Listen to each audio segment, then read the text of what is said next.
Ladies and gentlemen, welcome to the Tripod of Truth first official video. We have Mr. Chris Kirchhoff. Chris, please say hello. Hello. All right, we got Gun Anderson. Gun, how we doing? We got audio still?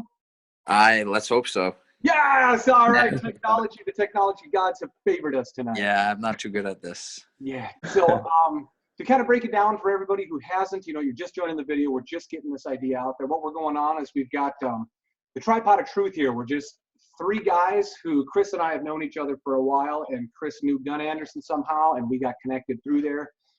Matt kind of popped in, Team Caps and Laura we haven't really visited much with yet, but maybe we'll get around to it at some point. But kind of what we're doing here, the goal of this whole deal is to sort of just start bringing people together, saying, hey, you know what? I mean, there's a lot of women out there. I mean, these women are way ahead of the game, and what we can attribute that to, I can't really tell you for sure, but they're the ones that really have been doing a lot of the speaking out. I don't know if it's guys that are, we have a tendency to fall into sports or fantasy football or whatever other distractions that we like to get hogwashed up in. But the ladies have been way ahead of this game and really spreading the truth. And so Chris Kirchhoff and Gun Anderson and I just decided we should get together and really try to, be an example of a sort, kind of lead the way in this as well in the men aspect of saying, hey, you know what, this isn't just a woman's game. This isn't just the ladies' job to be taking care of the family. It's the men's job too, to basically, you're the protector of the family. That's what the guy is supposed to do. I mean, like your family's your royal family. Your house is your kingdom. And what you let into your house and your royal family, that's your job to be the king and basically be like, yeah, this can come in, or no, get this out of here. This is absolute nonsense. And so kind of all of us came together to just say, how can we help? What can we do? What can we start saying? Be like, hey, like Matt was talking with us a little bit earlier, he got into it. And there are guys out there that are into this saying, wait a second, what's going on in this world? And maybe we want to start paying attention. I'll save myself for last, or let's do a little bit of introductions. Chris, could you tell us about yourself and what got you involved and why you want to be in this Tripod of Truth and what you think the goals are going to be? Right. Well, I've been in kind of the health and wellness field for a good part of my adult life. That's what my background in school was: health, wellness, nutrition, human physiology. I've worked in a few different fields, and I've kind of seen some of the dysfunction that goes on in our society. And along the way, became kind of a chronic self-abuser of myself, which kind of led me to revelations of how I can change my life, better myself, become healthier, become happier, and kind of stumbled along the way and came across some of these things that we call truths now that are more or less illusions for the majority of our society, whether it be a government issue like, say, 9/11, whether it be a health issue like vaccination, the medication issue that I like to talk about, or just the attacks on our overall health and well-being. I talk a lot about the attack on women. That kind of passion has really kicked up in the last year or two with having a wife and a daughter and wanting to protect them. And so I think you kind of hit it on the head with what our objective here is, just to kind of start being leaders, for the men to kind of spread awareness, because we've got so many wonderful women out there spreading awareness on these different issues that it's time for us to really step up. And, that's why I talk a lot about finding our tribe, and that's kind of what the three of us are. We're formulating our tribe, and we're trying to grow and network out and build this up so that we can break down some of these illusions and bring the truth to as many people as possible. Yeah, I don't think you could put it any better than that. Gun, how about you introduce yourself? Tell us a little bit about you. What got you going in this? What's your story? I guess I got to see what's left after Chris kind of covered a lot of that. Yeah, so I'm 23. I got kicked out of the military when I was 20. I may have been 21. No, 20, yeah. Because I didn't want to receive any more immunizations after I did some research into it on my own. And I said, no, I'm not going to do that anymore. So you can do what you got to do. If you have to kick me out, kick me out. But I'm not putting this shit in my body, basically.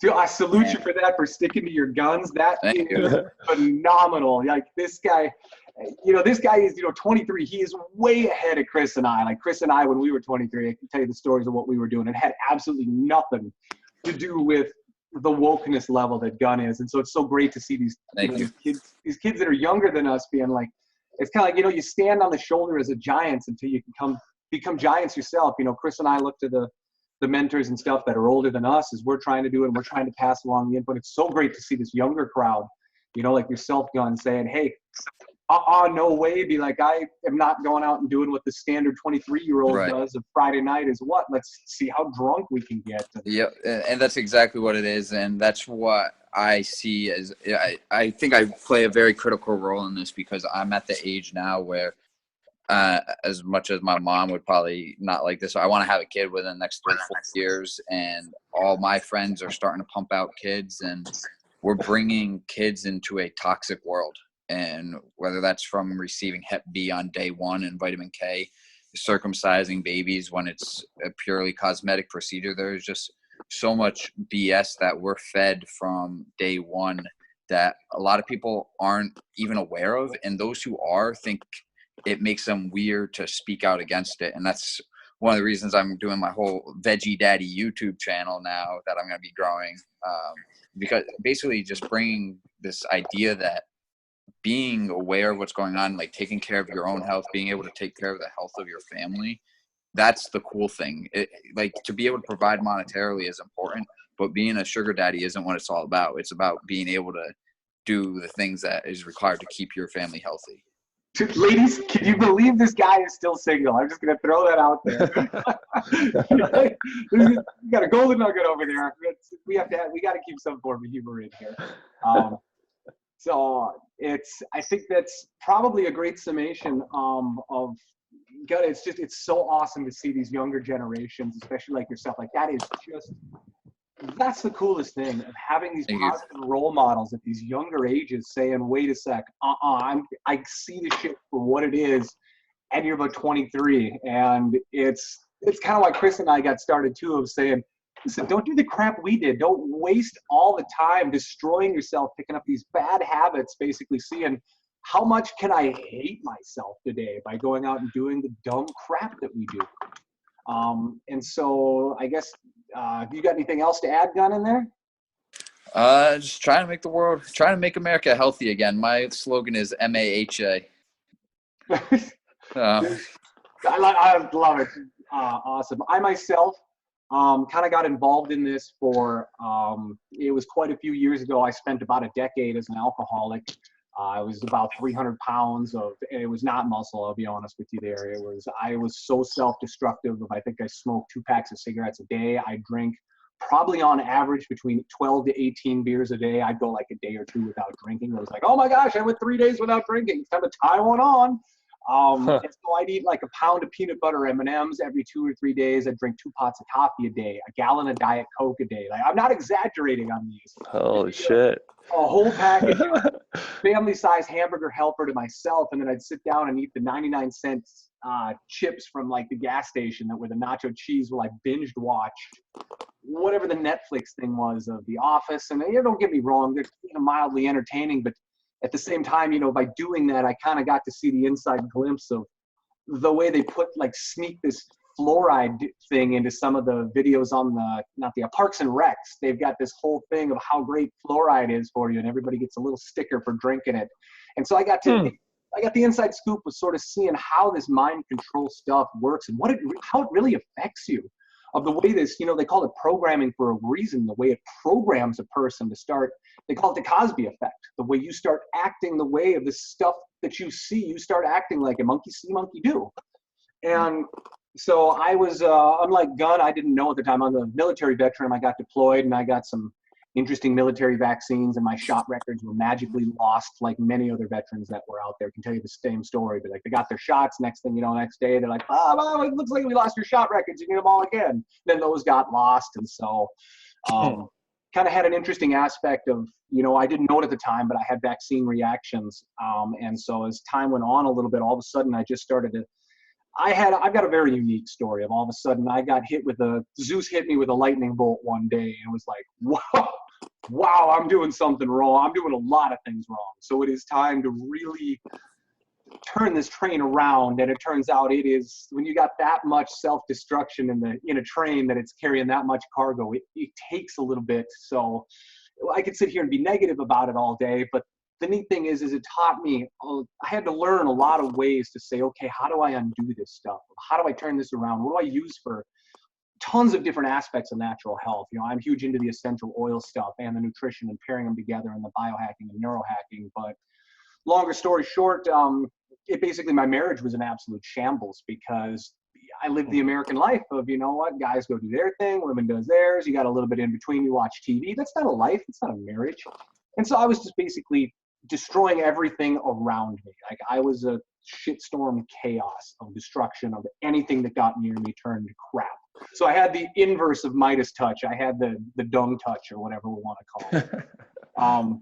And so my wife and I, after I did kind of this little bit of awakening type deal, I hate using that word because wake means a funeral. So this enlightenment process, if you will. As I started kind of doing that and turning around, my wife and I wanted to, you know, we were looking at having a baby because, you know, I'd quit the drinking and all of this other self-destruction stuff. I'm not perfect by any means. I mean, I got a long ways to go. I'll be honest with everybody. I still make mistakes, you know, daily.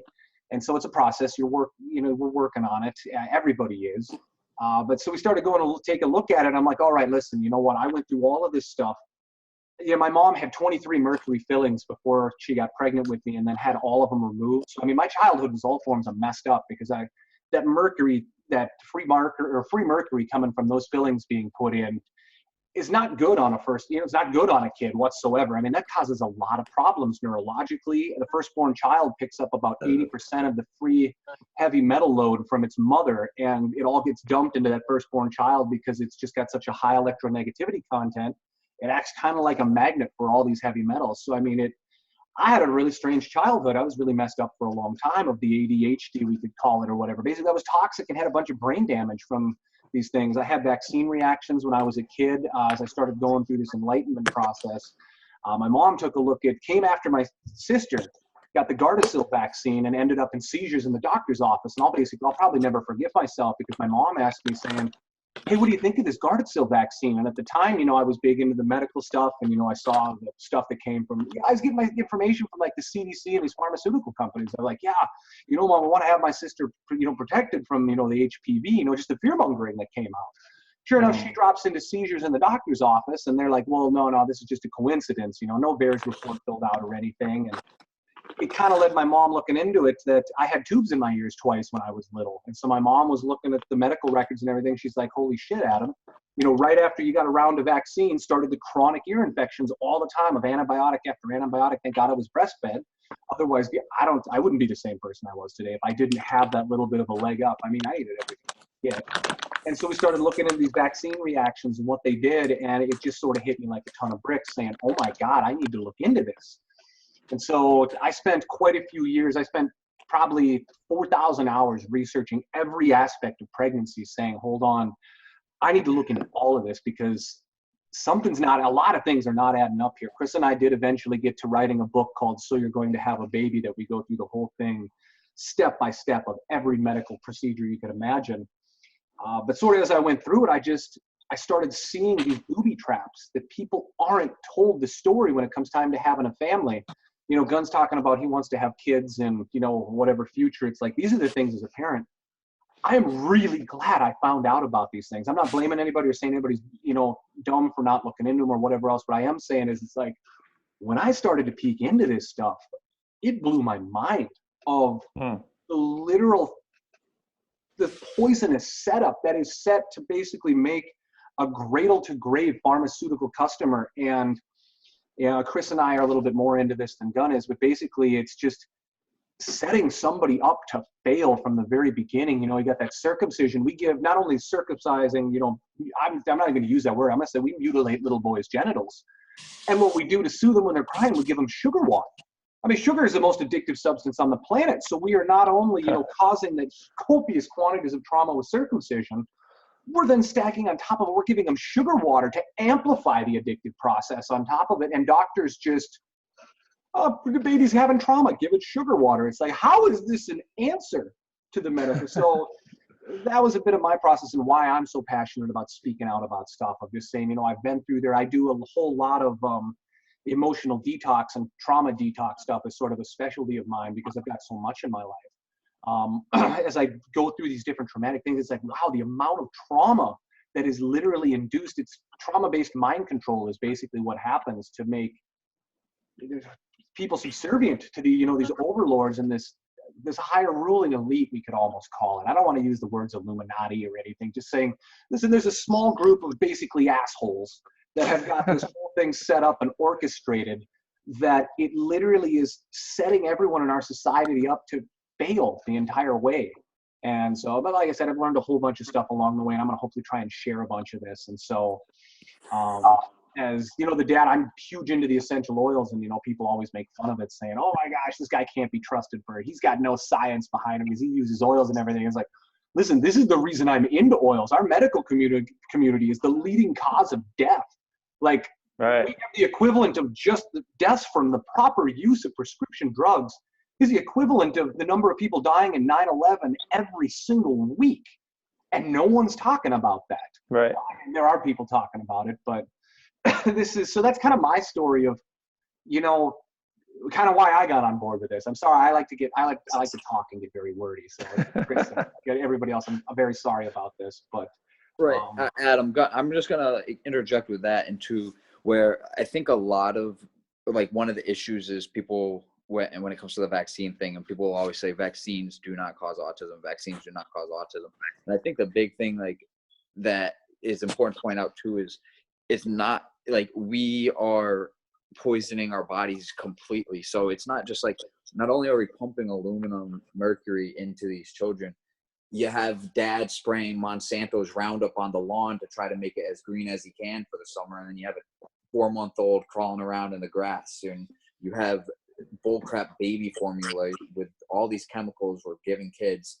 And so I think where, like, this is going to be really big is where we can just, like, show people all these things, like with fluoride, just everything that's impacting the health of not only children who have no immune system and they're completely undeveloped, but just like myself as somebody who has to purchase a water filter, the fact that I have to wash my vegetables to eat them, that's a problem to me.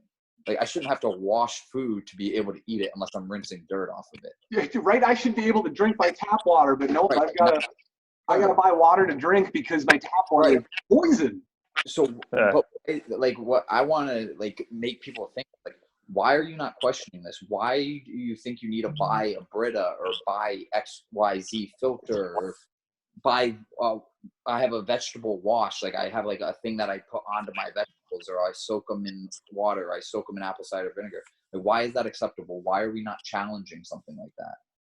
I think even more to your point, Guy, too, is like what I hate the most is, like, you have to differentiate between a genetically modified tomato versus an organic tomato. Right. Like, it just should be a tomato. Like, you just go to the store and get a tomato. I shouldn't have to, like, wonder if the watermelon's been programmed to have its seeds taken out of it, or if it's just the watermelon. Like, that's the craziest bit for me. Yeah. I shouldn't have to have a sticker that says non-GMO. It should be proudly GMO'd, and I can say, yeah, that noise. Be like, I don't want none of that. You should be labeling your crap, not me having to go through all this extra process to avoid this poison. And the thing is, people don't understand how this genetic modification actually works. They think it's the same as, like, breeding, and that we've been doing it for, centuries upon centuries. It's nowhere near that. We're basically using chemotherapy and viruses to inject DNA from cross species into there. That this is a plant that is literally, its DNA is locked screaming in pain.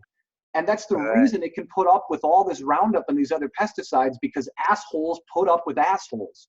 That's what's going on. It is a pain vacuum that is like, I'm in so much pain, I don't mind having more of it here because that's what I thrive on. And that's why. Wow. And so, you just got to start thinking about, when you eat this genetically for yourself, you're eating sadness and pain in these genetically modified things, that the effect it has not only on your DNA, but, your whole attitude and how you feel of, if you're literally eating pain, you're going to feel like crap, Right. The compatibility, we've got, horizontal gene transfer between these things, that they're like, oh, well, it doesn't transfer to, Monsanto's got so much bogus science out there saying, oh, well, the DNA and the RNA don't transfer. It's like, that is nowhere near true. It readily transfers not only to the promiscuous gram-positive bacteria in our digestive tract, but this RNA fragments, especially when you get this BT toxin that's put in there.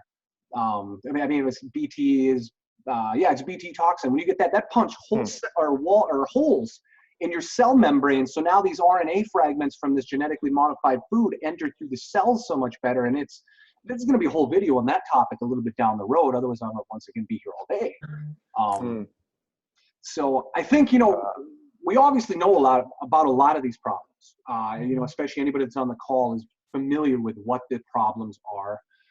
Kind of what we're going to go down, and I think the goal of when I was talking with Chris and Gunn as well here, our goal is not just to highlight the problems, but say, hey, here's your solutions.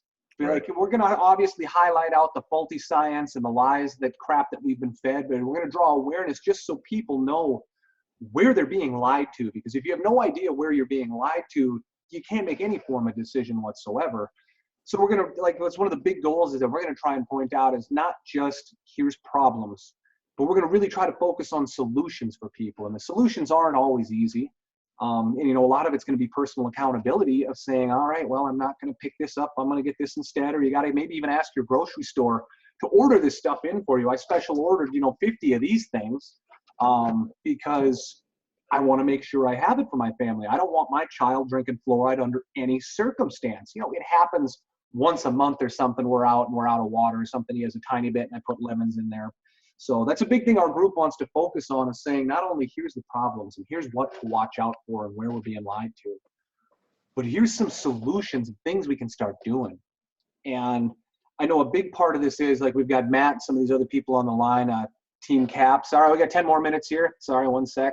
So I'm just paying attention to time. One of the big things too is to be able to just kind of be examples, be a little bit of leadership, saying, hey, guys, we should be speaking out about this stuff. When our families are being poisoned by this stuff, we got to start saying something. It's our job to be the protectors. We can't just slough it off all onto mom and say, mom's the one raising the kid. I go to work. It's like, this is now a full-time deal between both parents of saying we have to keep, it's going to take both of us to keep us healthy and keep the stuff out of our house and out of our lives and out of our bodies. It shouldn't be there. So I know between my wife and I, she knows a whole bunch of different stuff. On her ride to work, she's got an hour ride to work back and forth. She's got YouTube videos every day that she's listening to, this educational stuff and the vaccine talks and hearing the doctors and the vitamin K and the problems with the aborted fetal cell, which I give her hats off to you. Most people turn on the radio and, most women be like, oh, well, here's the radio or Cosmo Mag or whatever distraction there is. She's got this learning every single moment of every day that she can, then comes home and she's got to take care of me and my 2-year-old at that point. I'm so excited to see her because I'm a stay-at-home dad. Be like, yes, mommy's home. I get a little bit of a break. That poor woman.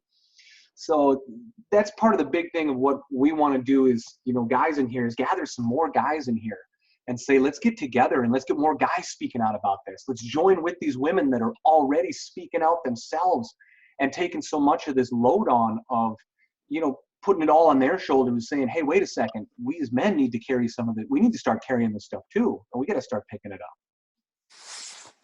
So yeah, one of the, a poem I always reference, First They Came for the Socialists. I have it pulled up in front of me right now, but first they came for the socialists and I did not speak out because I was not a socialist. And it ends with, then they came for the Jews and I did not speak out because I was not a Jew. Then they came for me and there was no one left to speak for me. And I think that's something that really rings home with me because it just shows history repeats itself. It's not that long ago, 70 years.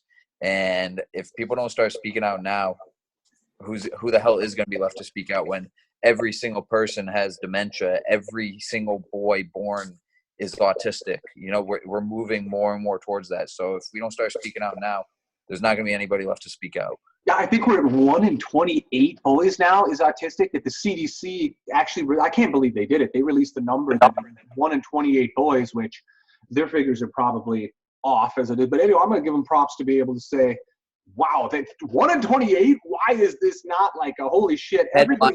Why is that every media channel right now? Yeah, how is this not? Everybody needs to drop freaking everything. And we need to say, wait a second. This is not good. Right. Why are we putting all of our money towards autism inclusion as opposed to putting much more money than we are putting towards that. I mean, I'm not saying don't include children who are autistic. That is an issue. It has to be addressed. But we need to address, why is it 2 years ago 1 in 68? Why has that 68 dropped in half? What is going on? Why are we not willing to say what the F is happening here and what can we do to stop it? That's a problem. That's a huge problem. Mm-hmm. Chris, So- you have any thoughts on this? Yeah, I'm loving it, guys. I love listening to you guys, man. I think one of the things that we've touched on that's going to be really important is, building up people that confidence and that power within themselves to actually begin to speak out. Because it's one thing to actually research the information and then learn it for yourself, but then to just keep it in and hold it all for yourself because you're afraid of what someone's going to think, what someone's going to say. So a lot of the stuff that people see, and especially when I have time to write about it, is kind of the motivational wake-up artist stuff, where I'm trying to build people that confidence that, if they don't like what you have to say, or if they disagree or they think you're crazy, like that's their shit to deal with. That's not on you. Okay.